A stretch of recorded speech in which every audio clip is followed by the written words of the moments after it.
ಒಂದು 1000 ಮೀಟರ್ ಆಗುತ್ತೆ. ಅಲ್ಲಿಂದ ಪೈಪ್ ಲೈನ್ ಮಾಡ್ಬೇಕಲ್ಲ, ಅಲ್ಲಿರೋದು 36 ಕುಂಟೆ ನೀರೇ ಇತ್ತು. ಆದ್ರೆ ಏನು ಮಾಡಕ್ಕಾಗಲ್ವಲ್ಲ ಅಂತ ಒಬ್ರು, ನಾನು ಇಲ್ಲಿ ಬೋರ್ ಹಾಕ್ಸಿದ್ದೆ. ಮೊದಲನೇ ಬೋರ್ ಹಾಕ್ಸ್ತೇನೆ ನಾನು ನಮ್ಮೂರಿಗೆ ಗೋಪಿಗುಂಡಿ ಫಸ್ಟ್ ಬೋರ್ ನಂದೇನೆ. ಅಲ್ಲಿಂದ ಪೈಪ್ ಲೈನ್ ಮಾಡ್ಕೊಂಡು ಹೋಗ್ಬೇಕು ಎಂಬ ಪ್ಲಾನ್ ಬಂತು. ಪೈಪ್ ಲೈನ್ ಬಿಟ್ಟು ಸಹಕಾರ ಒಬ್ರು ಮುಸ್ಲಿಂ ಬಾಂಧವ ಸ್ನೇಹಿತ ಅವ್ರು ಶಫೀವುಲ್ಲಾ ಅಂತ ಇದ್ರು. ಪಾಪ ಅವರು ನನಗೆ ಸಹಾಯ ಮಾಡಿದ್ರು. ಅವರು ಜಾತಿವಾದ ಇಟ್ಕೊಂಡು ನಾನು ಮಾತಾಡಲ್ಲ, ಬಾರಿ ಉತ್ತಮವಾಗಿ ಕೋಆಪರೇಟ್ ಮಾಡಿದ್ರು. ಆದ್ರೆ ಯಾರು ನಮ್ಮನ್ನು ತುಳಿಯೋ ಪ್ರಯತ್ನ ಜಾಸ್ತಿ ಇತ್ತು ಬಿಟ್ರೆ ಅವ್ರು ಮುಂದೋದ್ರು ಎಂಬುದು ಯಾರು ಇರ್ಲಿಲ್ಲ. ನಂದು ಒಂದು ತಪ್ಪೇನು ಅಂದ್ರೆ ಒತ್ತು ಆರಿದ ಕಡೆ ಕೊಡೆ ಹಿಡಿಲಿಲ್ಲ ನಾನು. ಹಂಗ್ ಹಿಡ್ಕೊಂಡಿದ್ರೆ ನಾನು ಒಳ್ಳೆದಾಗ್ತಿದ್ದ ಏನೋ.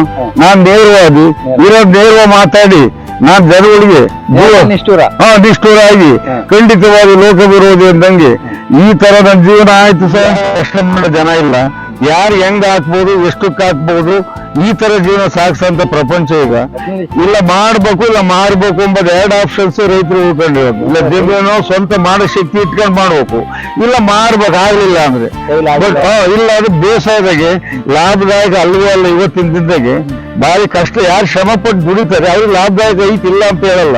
ಇವತ್ತು ನಾವು ರೇಷ್ಮೆ ಬೆಳೆಗಾರರು ಇರ್ಬೋದು, ಅಡಿಕೆ ತೋಟದಾರ ಇರ್ಬೋದು, ಇವ್ರು ಇಬ್ರು ರೈತರೇ ಉಸಿರಾಡ್ತಿರೋದು. ಇವತ್ತು ಒಬ್ಬ ಒಂದು 100 ಮಟ್ಟಿಗೆ 100 ಕೆಜಿ ಬೆಳ್ಕೊಂಡು ಇವತ್ತು 1 ಲಕ್ಷ ರೂಪಾಯಿ ತತ್ತಾನೆ. ಇವತ್ತು ಐಷಾರಾಮಿ ಜೀವನ ಮಾಡ್ತಿರೋದು ಒಂದು ರೇಷ್ಮೆ ಬೆಳೆಗಾರನೇ. ಒಂದು ಪಾಯಿಂಟ್ ಹಾಕ್ಸಿದ್ರಿ, ಮದ್ವೆ ಎಲ್ಲ ಆಯ್ತು. ಮಕ್ಳು ಎಷ್ಟು ಜನ? ಮಕ್ಳು ಸರ್ 2 ಮಕ್ಳಿದ್ರು. ಹೌದಾ, ನಾನು ಬರುವವರೆಗೆ ಒಂದು ಕಾನ್ವೆಂಟ್ ಲಿಟಲ್ ಅಂತ ಇತ್ತು, ಅವಾಗ ಕರ್ಕೊಂಡು ಹೋದೆ. ಇವನಲ್ಲಿ ಅವ್ನು ಕುಡಿತಾನೆ, ಅವನಲ್ಲಿ ಫೀಸ್ ಕಟ್ತಾನೆ, ಇವನಲ್ಲಿ ಓದಿಸ್ತಾನೆ ಅಂತ ಜನ ನೆಗ್ಲಿಜೆನ್ಸಿ ಮಾತಾಡಿದ್ರು. ಅವತ್ ಕರ್ಕೊಂಡು ಹೋದ್ರೆ ವಾಪಸ್ ಕರ್ಕೊಂಡ್ ಬಂದೆ. ಇನ್ನೊಂದ್ಸಲ ಹತ್ತಿ ಕ್ರಾಸ್ ಅಂತ ಬೆಳಿತಿದ್ವಿ, ಹತ್ತಿ ಬೀಜನ. ಹತ್ತಿ ಬೀಜ ಬೆಳಿಬೇಕಾದ್ರೆ ಒಬ್ಬ ಚಿದಾನಂದ್ ಅಂತ ಹೇಳ್ಬಿಟ್ಟು MLC ಆಗಿದ್ದಾರೆ ಈಗ ಪ್ರೆಸಿಡೆಂಟ್. ಅವ್ರ ಹತ್ರ ಹೋಗಿ ನಾನೇನ್ ಮಾಡಿದೆ, ಈಗ ನಮ್ಮ ಮಕ್ಕಳು ಪ್ರೆಸಿಡೆನ್ಸಿ ಬರ್ಲಿ, ಹತ್ತಿ ಬೀಜ ದುಡ್ಡು ಬಂದು ಅಡ್ಮಿಷನ್ಗೆ ಅದು ಬಂದ್ರೆ ನಿಮ್ಗೆ ಕ್ಲಿಯರ್ ಮಾಡ್ತೀನಿ ಅಂದೆ. 1 ವಾರ ಹತ್ತಿಸ್ಕೊಂಡು ಹೋದ್ರು. ಟೆಂಪೋ ನಿಲ್ಸಿ ಹೊಲ್ದ ಹತ್ರ ಮನೆ ಇರೋದು, ಹೊಲ್ದಾಗೆ ಮನೆ ರೋಡ್ ಅಟ್ಯಾಚ್ ಇದೆ.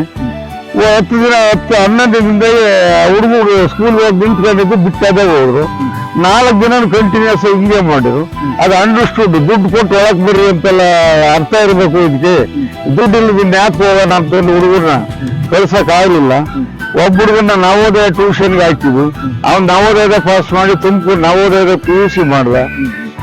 ಇನ್ನೊಬ್ಬ ಹುಡುಗ ಪ್ರೆಸಿಡೆನ್ಸಿ ಅದೇ ಚಿದಾನಂದು ಈ ರೂರಲ್ ಎಕ್ಸಾಮ್ ಇಕ್ಕಿ ಫ್ರೀ ಎಜುಕೇಶನ್ ಕೊಡ್ತೀವಿ ಅಂತ ಮಕ್ಕಳನ್ನ ಎಕ್ಸಾಮ್ ಇಕ್ಕಿದ್ರು. ಅದ್ರಾಗೆ ಪಾಸ್ ಆದ ಒಬ್ಬ ಹುಡುಗ ಉಲ್ಲಾಸ್ ಅಂತ. ಅವನು ಅಲ್ಲೇ PUC ಕಂಟಿನ್ಯೂ ಮಾಡ್ಬಿಟ್ಟು ಅಲ್ಲಿಂದ ಮಕ್ಕಳನ್ನ ಓದಿಸ್ಬೇಕಲ್ಲ ಅಂತ ನಾನು ಅಭ್ಯಾಸ ಒಳಗೆ ಇದ್ದೆ. ಕೆಲವು ಗಂಟೆಲ್ಲ ಅಪ್ಸೆಟ್ ಆಗಿ ಅದಕ್ ಬಿದ್ದೆ. ಅಷ್ಟು ರಾಜಕೀಯದವರಿಂದ ಓಡಾಡಿದೆ.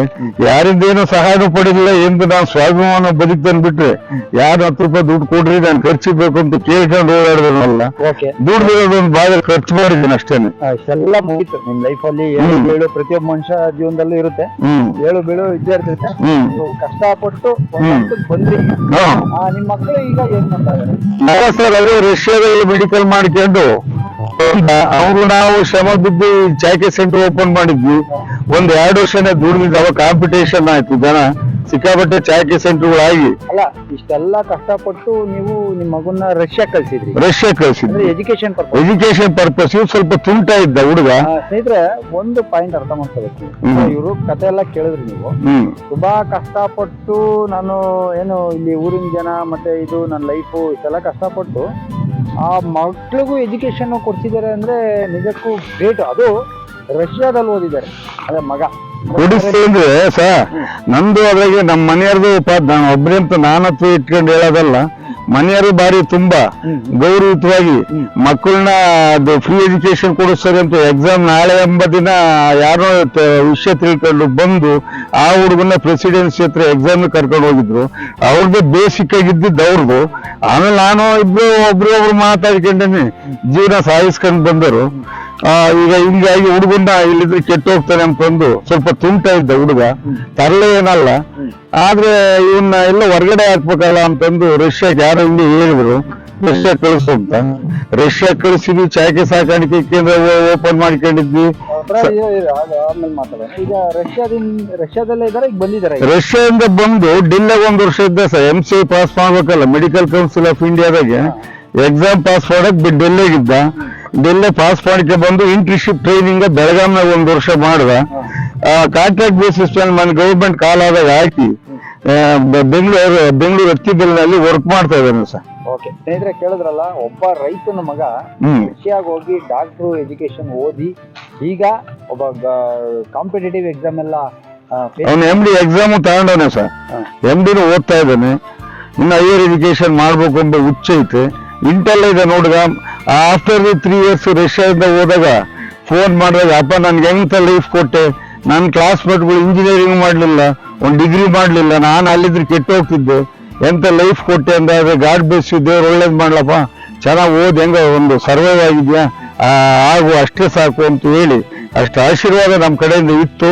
ಅವನಿಗೆ ನಾವು ಎಂದು ನಾವು ಹೇಳ್ಕೊಂಡವರೆಲ್ಲ ದುಡ್ಡು ಕಳಿಸ್ಬೇಕಾದ್ರೆ ನಾವು ತಿಂದ್ಕೊಂಡು ಸಾಲು ವಸೂಲು ದುಡಿಮೆ ದುಡ್ಡು ಏನೋ ಮಾಡ್ಕೊಂಡು ಒಬ್ರಿಗಂತೂ 10 ರೂಪಾಯಿ ಯಾರಿಗೂ ಸ್ವಾಭಿಮಾನ ಬದುಕಿದಾರೆ. ನಾವು 10 ರೂಪಾಯಿ ಯಾರಿಗೂ ಹಾಕಿದಾರಲ್ಲ, ಯಾರ್ದ ಸ್ವಾಭಿಮಾನ ಕಳ್ಕೊಂಡು ಬದುಕಿದಾರಲ್ಲ ಮಕ್ಕಳು ಅಂತ ಹುಟ್ಟೆ. ಅದು ನನ್ ಗಾಡ್ ಗಿಫ್ಟ್ ಅಂತ ಹೇಳ್ತೀನಿ ಸರ್. ಹೇಳಿದ್ರೆ ನೋಡಿದ್ರಲ್ವಾ, ಒಬ್ಬ ತಂದೆ ಆದ ಜವಾಬ್ದಾರಿ ಹೇಗಿರುತ್ತೆ, ಒಬ್ಬ ತಾಯಿಯ ಜವಾಬ್ದಾರಿ ಏನಿರುತ್ತೆ ಮಕ್ಕಳ ಜೀವನದಲ್ಲಿ ಅನ್ನೋದು ಇವ್ರ ಮಾತಲ್ಲಿ ನಾವು ಕೇಳ್ತಾ ಇದ್ದೀವಿ. ಯಾಕಂದ್ರೆ ಒಬ್ಬ ತಂದೆ ಮಕ್ಕಳನ್ನ ಒಂದು ಸರಿಯಾದ ದಾರಿಗೆ ತರಲಬಹುದು, ಅವ್ರನ್ನ ಹಾಳು ಮಾಡಲಬಹುದು. ಆದ್ರೆ ಇವರು ಒಬ್ಬ ತಂದೆ ಜವಾಬ್ದಾರಿನ ಸಂಪೂರ್ಣವಾಗಿ ತುಂಬಿ ಅವ್ರಿಗೆ ಒಂದು ಎಜುಕೇಶನ್ ಕೊಟ್ಟು ಈಗ ಒಬ್ಬ ಉದ್ಯೋಗಸ್ಥನಾಗಿ ಮಾಡಿದ್ದಾರೆ. ಅದು ಸರ್ಕಾರಿ ಉದ್ಯೋಗದಲ್ಲಿದ್ದಾರೆ ಅಂದ್ರೆ ನಿಜಕ್ಕೂ ಗ್ರೇಟ್ ಸರ್. 10 ತಿಂಗಳು ನಾನು ಮಗನ್ನ ನಾನೇ ಎವ್ರಿ ಸಂಡೇ ಶಿರಾಕ್ ಹೋಗೋದು, ಪ್ರೆಸಿಡೆನ್ಸಿ ಹತ್ರ ನಾನ್ ವೆಜ್ ತಿಂತಿದ್ದೆ, ಪಾರ್ಸಲ್ ತಗೊಂಡು ಹೋಗೋದು, ಇಲ್ಲ ಡಾಬಾ ಕರ್ಕೊಂಡು ಹೋಗೋದು. ಮಿಲಿಟರಿಗೆ ಊರಿಗೆ ಟ್ರೈನಿಂಗ್ ಕೊಡ್ತಾರೆ, ಹಂಗ್ ಕೊಡ್ತಾ ಬಂದೆ.